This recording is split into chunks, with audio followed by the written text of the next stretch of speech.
Did you know that you can change the color of plastic without using any paint, dye, or chemicals?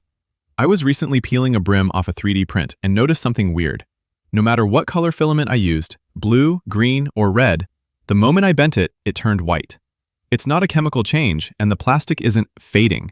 So why does science turn our colorful plastic into a stress-induced white? To understand this, we have to look at the molecules. Plastic is made of long chains called polymers. Think of them like thousands of tiny pieces of spaghetti all tangled together in a big clump. In a normal, happy piece of plastic, these molecules are packed tightly together. They are so close that light can pass through them or reflect off the dye inside them evenly. That's why your blue plastic looks blue. But when you bend or pull that plastic, you are forcing those tight molecular handshakes to break.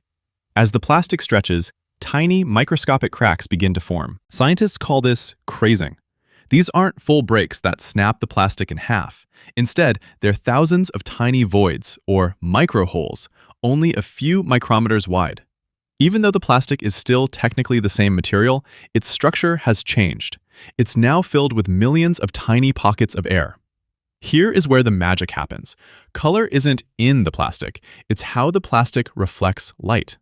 When light hits those new microholes, the crazes, it doesn't sink in to find the blue dye anymore. Instead, the light hits those tiny gaps and scatters in every single direction. When all the colors of light scatter and mix together equally back into your eyes, what color do you see? White. It's the same reason that a solid block of ice is clear, but crushed ice looks white. Or why a clear ocean wave turns into white foam when it crashes. You haven't changed the stuff, you've just changed how the light bounces off it. So the next time you see those white stress marks on a toy or 3D print, remember, you're actually looking at light scattering voids at a microscopic level. Science is everywhere, even in our failed prints. Do you have any everyday mysteries like this that keep you up at night? Let me know in the comments, and let's figure them out together. Until next time.